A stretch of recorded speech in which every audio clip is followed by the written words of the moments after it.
puis moi, ce sont mes propres questions maintenant. Je vais en enlever un petit peu parce que j'étais très prolixe. Trop. Ah ben, regardez. Oui, moi j'avais une question dans votre acceptation de jouer Jacques Nevers. Je voulais savoir s'il n'y avait pas aussi une dimension, vous qui aimez le théâtre, qui aimez aussi véhiculer vos valeurs. Je me disais, est-ce que vous n'avez pas aussi voulu, en réincarnant un rôle à la télé, comment on pourrait dire ça, amener un public de télévision à retourner au théâtre ou à s'ouvrir sur d'autres... Non, ça ne m'a pas effleuré. Non, d'accord. C'est moi que ça a effleuré. Alors, ah non, mais pas du tout. Non, non, vous savez, moi je suis pas sûr que les gens de télévision aillent au théâtre et que les gens qui regardent la télévision aillent au théâtre. Je sais pas comment fonctionnent les choses. On propose des choses, et puis il y a des choses qui font beaucoup de public et des choses qui en font moins. Ça ne veut pas dire que celles qui font beaucoup de public sont meilleures. Ça dépend de tellement de facteurs économiques, sociaux, d'actualité, etc. Donc moi je joue une pièce, j'ai envie que les salles soient bien remplies. Je fais une télé, j'ai envie que ça soit regardé, mais je ne me pose pas la question de savoir si ici il va y avoir...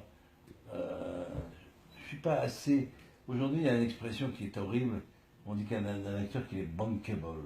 Bankable, ça veut dire que les banques peuvent mettre de l'argent sur lui parce qu'il va en rapporter. Bon. Je ne suis pas bankable, je ne suis pas une star au sens commercial du terme ou au sens auréolé du terme. Je suis un acteur que les gens aiment bien, connaissent, populaire, dont on sait qu'il est là depuis longtemps, qu'il fait de la télé, qu'il fait du théâtre, qu'il fait ci, qu'il fait ça, qu'il s'est engagé dans sa vie 2-3 fois, etc. Mais aucun producteur de théâtre ou de théâtre privé, disons, ou de cinéma ne mettra d'argent sur moi parce qu'en pensant que ça va lui en rapporter. Non. Parce que tout dépend de ce qu'on propose à l'arrivée. Et quelquefois une pièce a du succès. Par contre, là, je sais que par exemple en province, les gens me repèrent mieux qu'à Paris. Parce que Paris est un grand foutoir où il y a tellement de spectacles, tellement d'occasions. Bon, L'homme d'État, le film que j'ai fait avec Courrèges, j'ai fait une quinzaine de films dans ma vie, et c'est rare que j'ai eu des rôles aussi beaux et aussi importants. Ça sort le 15 juin, j'espère que ça va faire venir les gens. Mais je ne me demande pas si ces gens après vont les voir au théâtre. Bon, c'est pas du tout le même. Non, mais la question c'était aussi, est-ce que ça peut donner envie aux gens qui sont devant leur télé de s'ouvrir à une autre dimension et de fréquenter le théâtre? Je sais pas. Je me posais la question, je sais que... Non, je pourrais pas. Vous, ça moi, ça me... C'est vrai. C'est une démarche Tant en fait, mieux, que je fais a posteriori, mais c'est pour tant mieux, ouais. Voilà, ça permet de rencontrer d'autres aspects. D'accord. Et puis alors, après, je vais avoir fini avec les questions. Moi, je voulais vous demander, en fait, dans ce que vous lisez, parce que je sais que vous avez aussi fait de la mise en scène, quand vous lisez un texte, qu'est-ce qui peut vous donner envie de passer justement à la mise en scène? Parce qu'il y a des éléments déclencheurs dans parce que il peut y avoir plusieurs motivations. Soit parce que vous trouvez la pièce tellement belle que vous vous dites, ça, je suis sûr que je l'ai montré différemment des autres et que je la sens particulièrement bien. Soit parce que vous l'avez vu monter ailleurs, vous avez eu des insatisfactions, vous dites, mais ça je le montrerai beaucoup mieux moi. Soit parce que un auteur vous envoie sa pièce en disant j'aimerais beaucoup que vous la montiez parce que j'aime beaucoup ce que vous faites, etc. Donc il y a plein de raisons. Hein.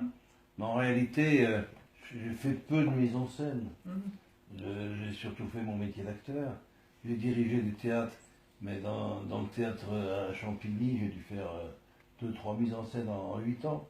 Et à Mouffetard, j'en ai fait une. Donc c'est vous dire. C'est pas mon métier principal. Par contre, il m'est arrivé quelquefois d'avoir une commande par un producteur. Tiens, je voudrais que tu montes ça. Et j'ai eu du plaisir à le faire, ça m'a amusé. Les motivations peuvent être très différentes et les occasions sont aussi très différentes. Par exemple, moi à un moment donné, j'étais au ministère de la Culture, j'étais assez bien coté et tout ça.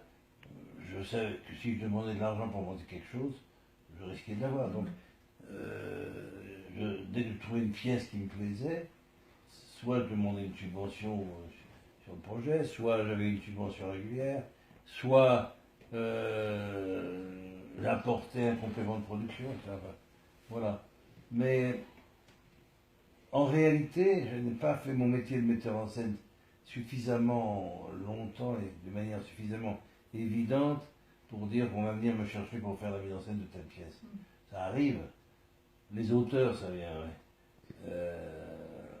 Mais les directeurs de théâtre, les producteurs, ils préfèrent prendre des metteurs en scène dont c'est le seul métier, dont c'est le métier principal, alors que moi, mon métier principal, c'est vraiment acteur, quoi. Je veux vraiment rester acteur, c'est ma vocation profonde, quoi. D'accord, ouais, non.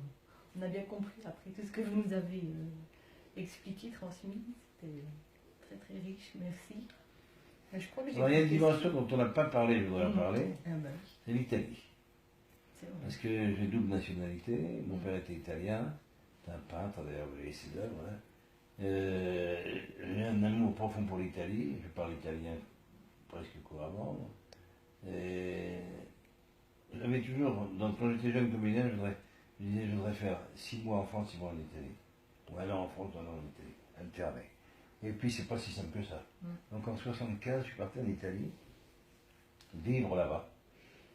Et très vite, j'ai commencé à tourner pour la télévision italienne, il Passato, Appuntamento a Budapest, etc.